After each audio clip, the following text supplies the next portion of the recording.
In the quiet halls of Stoic philosophy, the Roman Emperor Marcus Aurelius once wrote, "We are not disturbed by things, but by the views we take of them."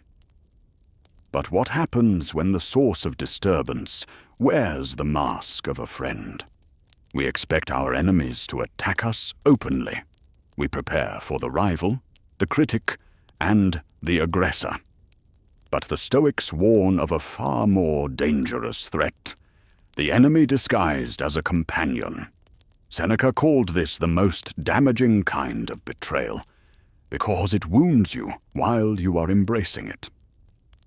Today, we are going to look through the lens of Epictetus, Marcus Aurelius, and Seneca to identify 7 specific signs that someone in your inner circle is not a friend, but a hidden enemy. And more importantly, what to do about it, without anger, without revenge, but with Stoic clarity. The first sign is subtle, but it is the most telling. They enjoy your failures. A true friend sees your setback as their own. They feel the weight of your disappointment. But a hidden enemy? They cannot hide the relief in their eyes. Watch their face when you lose a job, end a relationship, or fail at a goal. Do they rush to comfort you with shallow words, yet seem strangely lighter? Stoic philosophy teaches us that virtue is the only good, and vice the only bad. An enemy within the camp measures your worth by your status. When you fall, they rise in their own mind. Seneca said, "Associate with people who are likely to improve you." Those who feed on your failures are not friends. They are competitors hiding in plain sight. Sign 2. They weaponize comparison.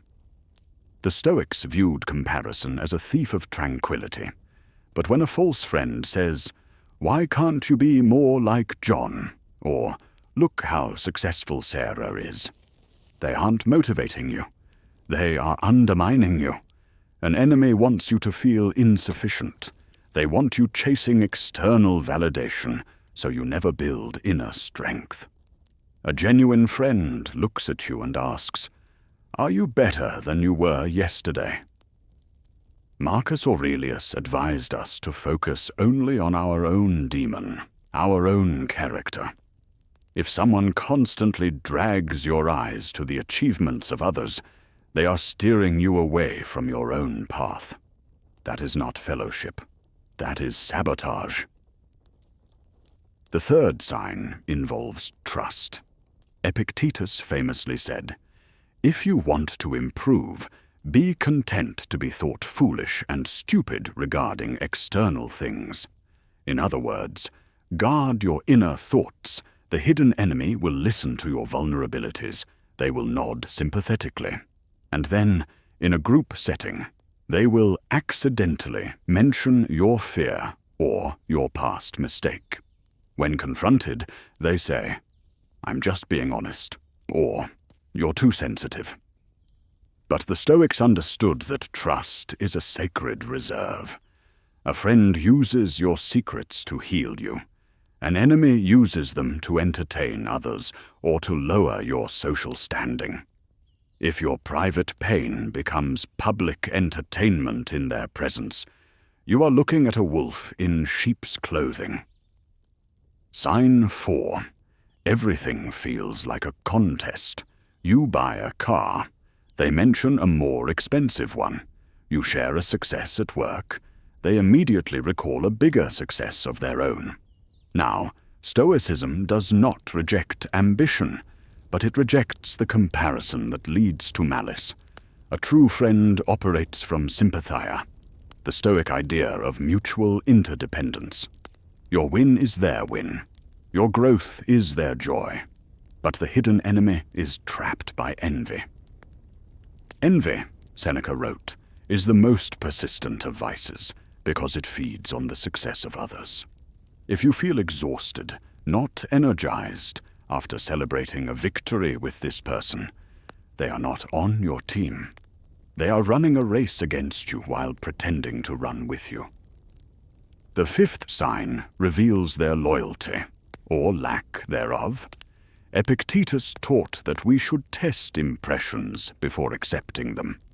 Apply this test to your relationships. When you invite them to a party, they arrive early.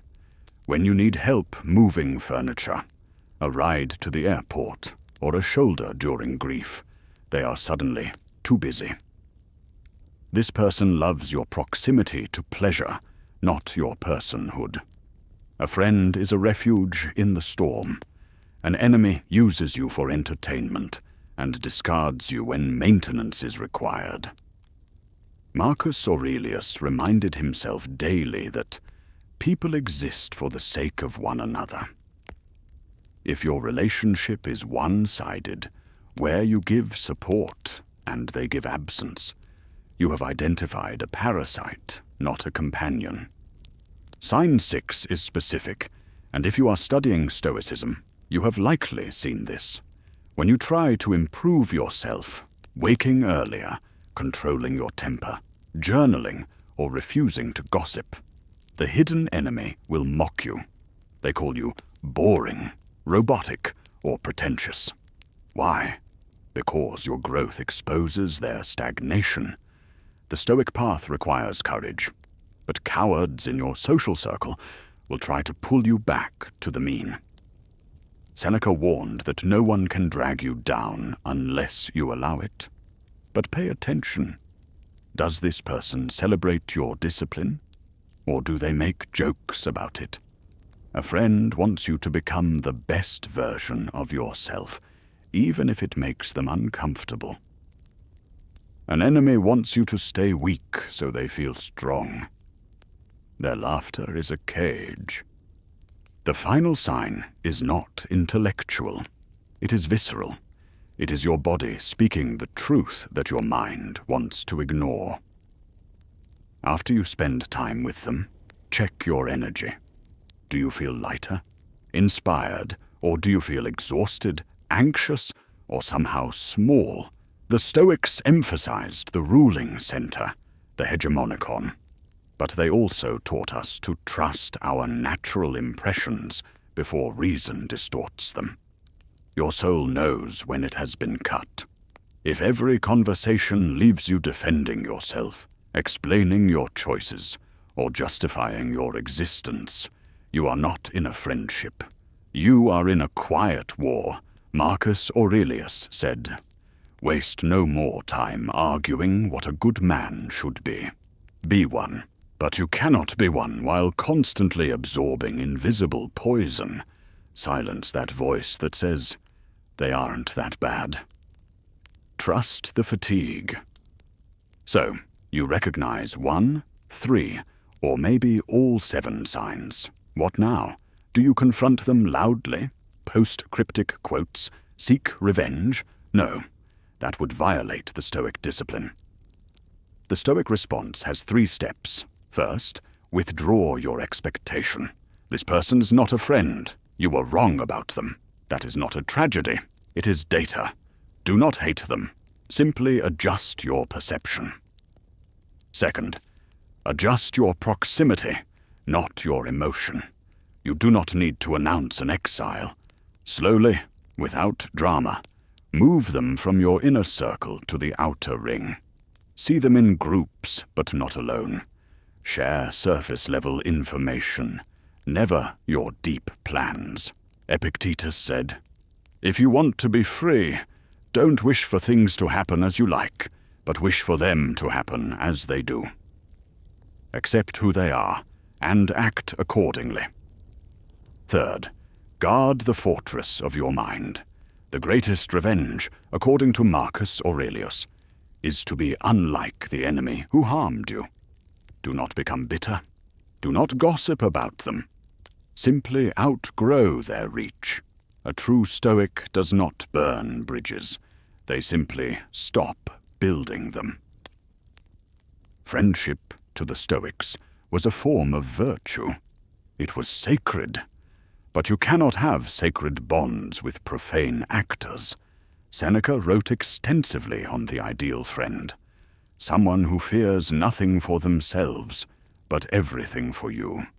If the person beside you does not meet that standard, they are not your enemy because they hate you. They are your enemy because they use you. And you are not obligated to drink poison just because the cup is handed to you by a smiling face. So, look around your table. Listen to the laughter.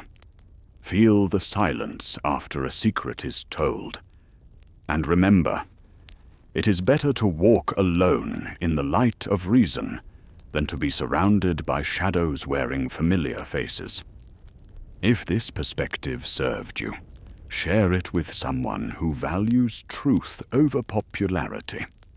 And as always, focus on what you control: your judgment, your actions, and your circle. I'll speak to you in the next one.